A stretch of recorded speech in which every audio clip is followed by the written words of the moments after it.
नमस्कार दोस्तों, आपकी अपनी चैनल साइंटिफिक एस्ट्रो वास्तु में आपका हार्दिक स्वागत है। दोस्तों, आज के वीडियो में हम बात करेंगे न्यूमरोलॉजी की।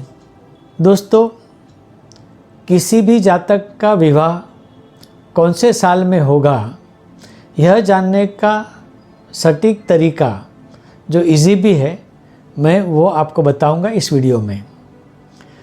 इसमें थोड़ी बहुत जानकारी भी लेनी है जो मैं आगे वीडियो में बताऊंगा। इसके लिए यह वीडियो आप अंत तक देखें। परंतु उसके पहले मैं आपसे रिक्वेस्ट करता हूं कि आपने हमारे चैनल को सब्सक्राइब नहीं किया है, लाइक नहीं किया है, शेयर नहीं किया है, तो सबसे पहले सब्सक्राइब करें, लाइक करें, शेयर करें और हाँ, बेल आइकन को दबाना न भूलें ताकि ऐसे ही वीडियो आपके पास सबसे पहले पहुँचे।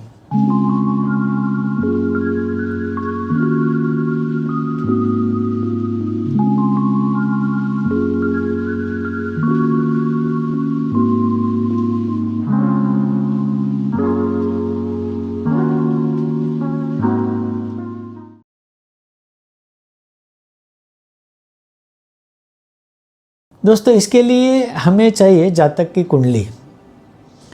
और कुंडली इसीलिए चाहिए कि उससे कुछ गिनती करनी है।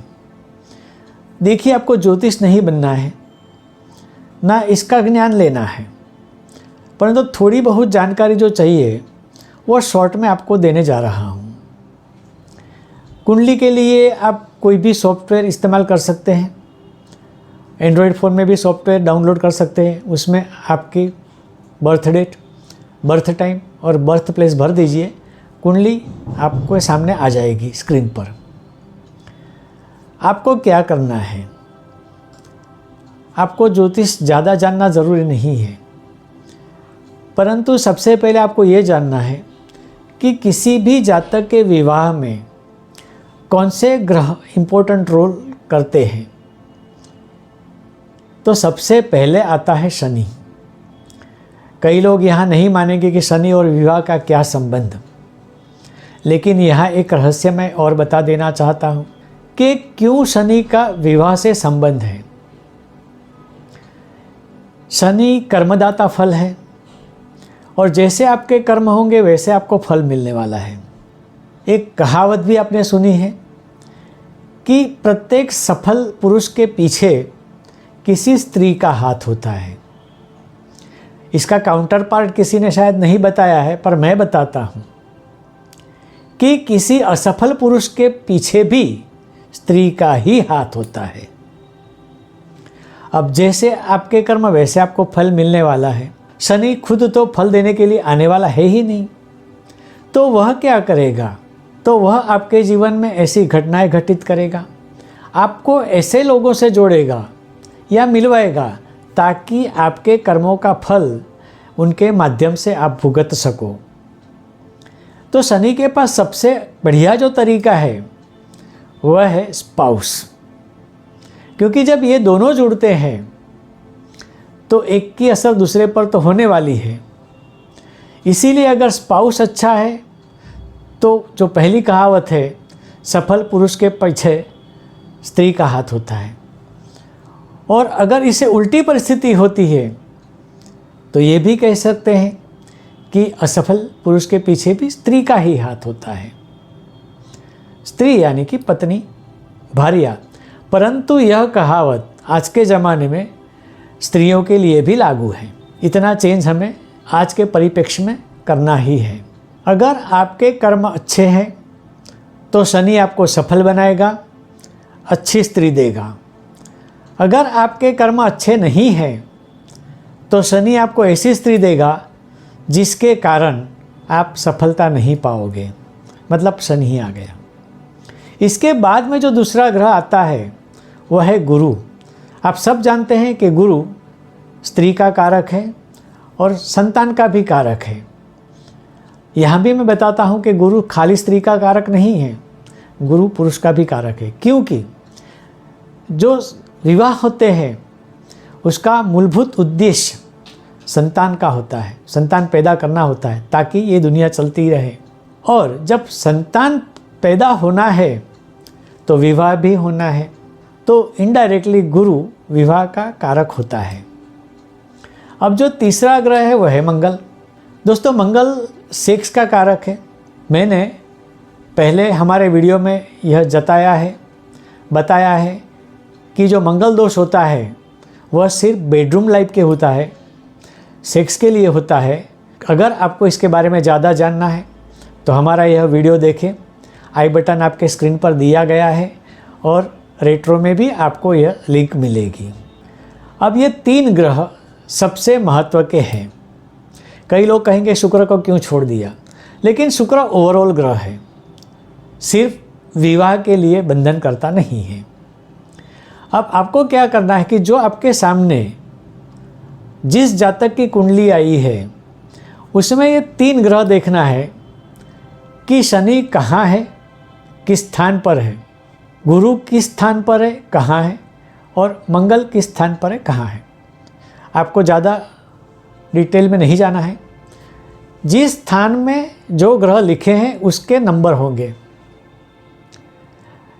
यानी एक उदाहरण के तौर पर मैं कुंडली रखता हूँ 1-1-25 की, जो आपके स्क्रीन पर भी दिखाई देगी।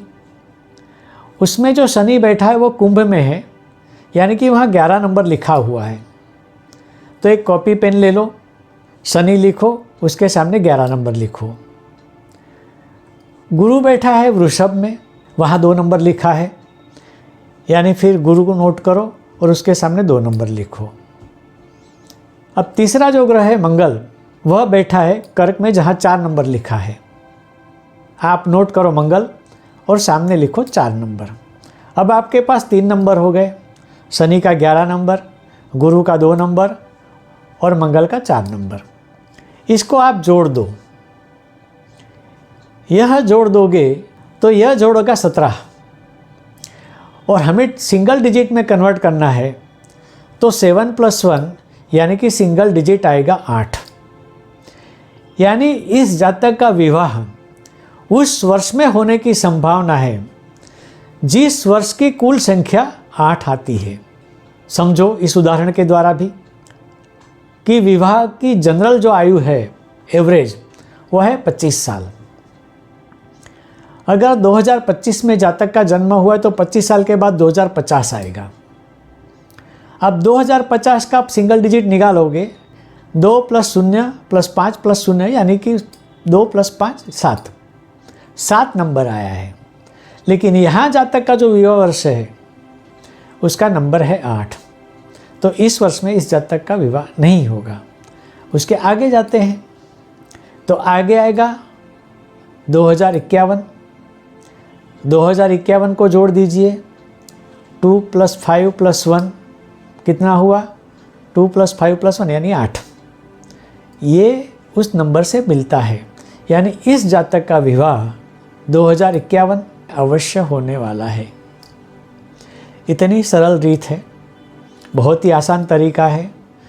आप किसी ज्योतिष के पास भी मत जाइए, आप अपने विवाह का वर्ष कैलकुलेट करिए और 25 साल जो एवरेज आयु है उसके आसपास के वर्षों में देख लीजिए कि आपके विवाह का जो साल है वह कहीं इस रेंज में तो है या नहीं।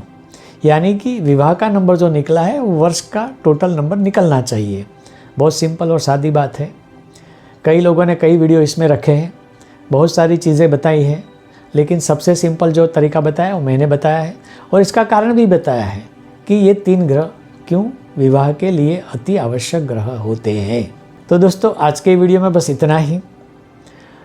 लेकिन फिर याद दिलाता हूँ कि अगर आपने हमारी चैनल को सब्सक्राइब नहीं किया है, लाइक नहीं किया है, शेयर भी नहीं किया है तो ये ज़रूर करें, हमें इसकी बहुत ज़रूरत है। यानी कि आप सब्सक्राइब करें, लाइक करें, शेयर करें और बेल आइकन को दबाना नहीं भूलना है ताकि ऐसे ही वीडियो आपके पास सबसे पहले पहुँचे। अगर आप हमसे कोई परामर्श चाहते हैं, कंसल्टेंसी चाहते हैं तो मेरे दिए गए नंबर से आप मुझे व्हाट्सएप द्वारा या कॉल द्वारा कांटेक्ट कर सकते हैं। आपके कॉल का, व्हाट्सएप का उत्तर ज़रूर मिलेगा। अगर ऐसे ही कोई विषय पर आपको जानकारी चाहिए तो कमेंट सेक्शन में जाकर हमें लिंक भेजिए, हम उस विषय पर वीडियो अवश्य बनाएंगे और आपके सामने पेश करेंगे। तो आज के वीडियो में बस इतना ही। आने वाले वीडियो का इंतज़ार करें। तब तक के लिए नमस्कार।